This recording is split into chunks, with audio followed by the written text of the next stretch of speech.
Praise the Lord. Bible വാക്യങ്ങളിലൂടെ പ്രഭാഷകൻ്റെ പുസ്തകത്തിലെ 18-ാം അധ്യായത്തിലെ 33-ാം വചനം കാണിച്ചു തരികയാണ്. കയ്യിൽ പൈസയില്ലാത്തപ്പോൾ ആരും കടം വാങ്ങി വിരുന്ന് നടത്തി ഭിക്ഷക്കാരനായി തീരരുത്. കയ്യിൽ പൈസയില്ലാത്തപ്പോൾ ആരും കടം വാങ്ങി വിരുന്ന് നടത്തി ഭിക്ഷക്കാരനായി തീരരുത്. ഇന്നത്തെ അനുദിന ജീവിതത്തിലെ ഒരു കുഞ്ഞ് പറന്നു വീണാൽ, ഭൂമിയിൽ പറന്നു വീണാൽ, അവൻ്റെ ആ കല്യാണ സമയം വരെ ആകുന്നത് വരെ അവൻ്റെ ചിലവുകൾ കൂട്ടിക്കഴിഞ്ഞിട്ടുണ്ടെങ്കിൽ തലറിഞ്ഞു. അതിനിടയിൽ നമ്മൾ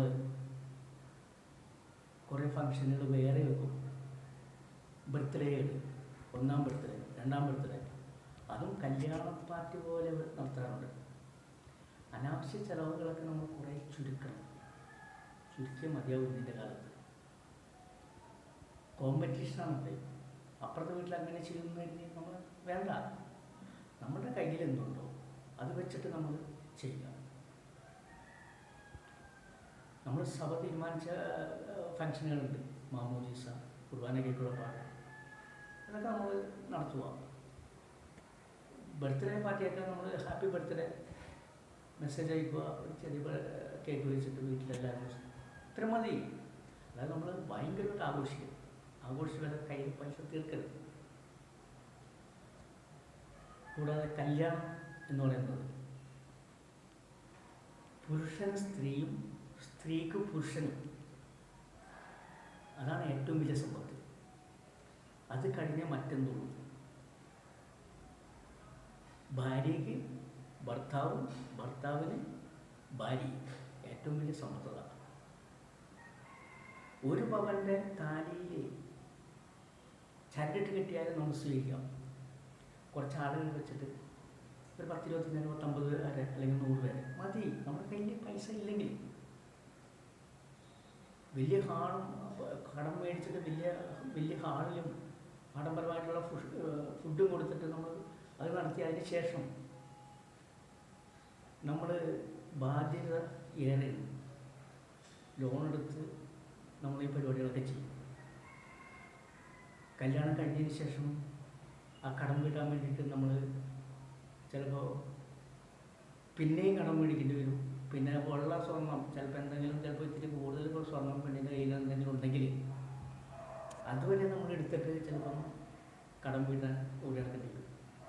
അപ്പോൾ അതില്ലാതിരിക്കാൻ വേണ്ടിയിട്ട് നമ്മൾ കല്യാണം എന്ന് പറയുന്നത് നമ്മുടെ മനസ്സിൽ ഭാര്യയാണ് എൻ്റെ സമ്പത്ത്, ഭർത്താവാണ് എൻ്റെ സമ്പത്ത് എന്നുള്ള ചിന്തയോടുകൂടി കല്യാണം കഴിക്കുക.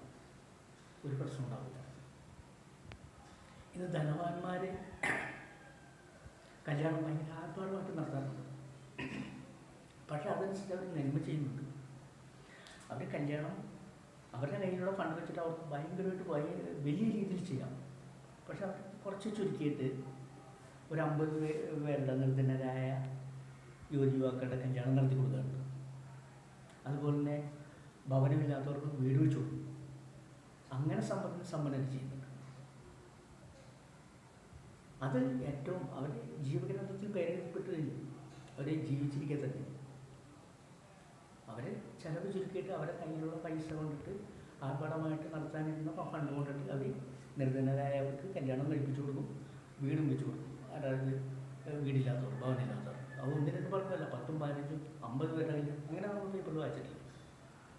പിന്നെ ചിലവരുണ്ട് സമ്പത്തുള്ളവർ ഒരു പ്ലേറ്റിന് 5 ലക്ഷം, 50,000, 5,000, 500, 200, 100, 150 അങ്ങനെ റേറ്റുകളുണ്ട്. ഒരു പ്ലേറ്റിന് ഒരാളെ ക്ഷണിച്ചു കഴിഞ്ഞിട്ടുണ്ടെങ്കിൽ അയാളുടെ ഒരു പ്ലേറ്റ് ഭക്ഷണത്തിന് ഇത്രയും റേറ്റുകളുള്ള ഓരോ ഫങ്ഷനുകളുണ്ട്. 5 ലക്ഷത്തിന് പരിപാടി നടത്തുന്നവരുണ്ട്.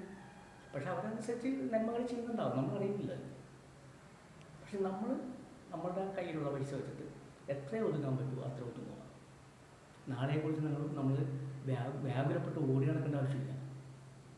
ഇന്ന് പല കാരണന്മാരും പല വീട്ടിലും സൂയിസൈഡ് വരെ ഉണ്ടായിരുന്നു. കല്യാണം കഴിച്ച ഏകദേശം ഒരു വർഷത്തിന് ശേഷം സൂയിസൈഡ്. എന്തുകൊണ്ടാണ്?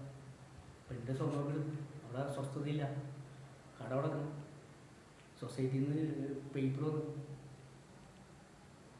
അതുകൂടാതെ ഡിവോഴ്സിന് കേസ്. ഇന്ന് അതാണ് നടക്കുന്നത്. ആളെക്കുറിച്ച് ചിന്തയില്ല ആർക്കും. അവരങ്ങോട്ട് ആൾക്കാരെ കാണിക്കാൻ വേണ്ടിയിട്ട് ലക്ഷറിയാണ് ഇപ്പോൾ എല്ലാം.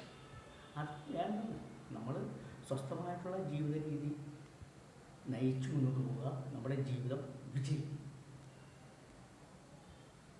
ആ വചനം നമ്മൾ ഓർത്തിരിക്കുക. കയ്യിൽ പണമില്ലെങ്കിൽ ആരും കടം വാങ്ങി ഭിക്ഷക്കാരനെ വിരുന്ന് നൽകി ഭിക്ഷക്കാരനെ തീരരുത്. എന്നെ കേൾക്കുന്ന എല്ലാവർക്കും